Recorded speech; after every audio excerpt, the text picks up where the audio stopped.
వైద్య రంగంలో వరంగల్ మరో అరుదైన ఘనతను సాధించింది. అత్యంత క్లిష్టమైన గుండె సమస్యతో ప్రాణాపాయ స్థితిలో ఉన్న 54 మహిళకు మెడికవర్ హాస్పిటల్ వైద్యులు విజయవంతంగా శస్త్రచికిత్స చేసి ప్రాణం పోశారు. వరంగల్ జిల్లాలోనే మొట్టమొదటిసారిగా జరిగిన ఈ అరుదైన ఆపరేషన్ వైద్యుల నైపుణ్యానికి నిదర్శనంగా నిలిచింది.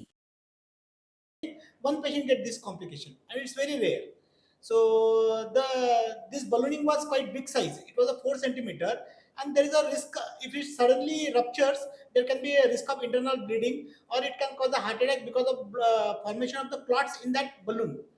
So for this, we discussed with Dr. Ravi Karan sir, and we decided as the size of coronary aneurysm, the balloon was quite big at the site of the stent. We decided to do a bypass surgery and at the same time to ligate that ballooning part.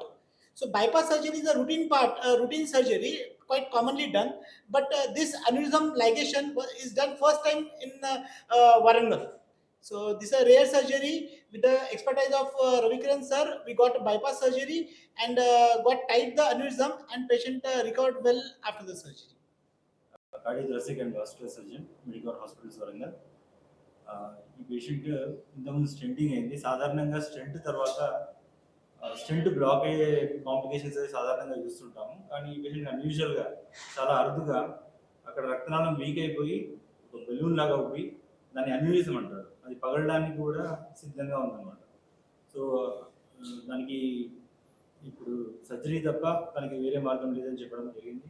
ఇది కూడా చాలా critical surgery, ఎందుకంటే అది రక్తనాళాల్లో ఒక భాగం, గుండెకి సరఫరా చేసే రక్తనాళాల్లో ఇది ఒక భాగం అన్నమాట ఈ అన్యూరిజం. ఇప్పుడు తీసేస్తే రక్త ప్రసరణ ఇంటర్ఫీర్ అవ్వకుండా, ప్లస్ అలాగే బ్లీడింగ్ కూడా అవ్వకుండా చాలా టెక్నికలీ డిమాండింగ్ సర్జరీ. చాలా రేర్గా చూసాం ఇలాంటి ఆపరేషన్స్. మన వరంగల్లో ఇలాంటి సక్సెస్ఫుల్గా ఫస్ట్ టైం ఈ సర్జరీ చేయడం జరిగింది.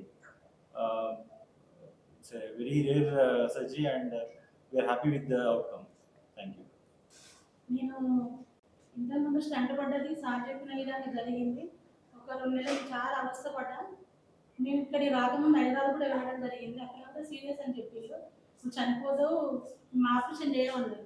అంటే మెడికల్ హాస్పిటల్ కదా, నేనే బలవంతంగా ఇక్కడికి రావడం జరిగింది. సార్ అన్నాడు, నువ్వు భయపడకమ్మా, 100లో ఒక 5% సీరియస్ ఏం కానీ నేను ఆపరేషన్ చెప్తాను సార్ రవికిరణ్ సార్ చెప్పడం జరిగింది. మేము అడ్మిట్ అయినాం, ఆపరేషన్ చేసి నేను ఇప్పుడు నెల మీద 3 రోజులు అవుతుంది మళ్ళీ పుట్టి చనిపోయి పుట్టి నెల మీద 3 రోజులు అవుతుంది. రవికిరణ్ సార్కు మెడికల్ హాస్పిటల్కు ధన్యవాదాలు చెప్తాను. నేను బ్రతుకున్నంత వరకు కూడా కృతజ్ఞతలు చెప్తాను సార్ హాస్పిటల్కి, రవికిరణ్ సార్. నేను చాలా దిక్కులు హాస్పిటల్ మెడిసిన్ వాడి నాకు చాలా డబ్బులు ఉన్నాయి, కానీ అన్ని జబ్బులలో బతుకుతా అనుకోలేదు.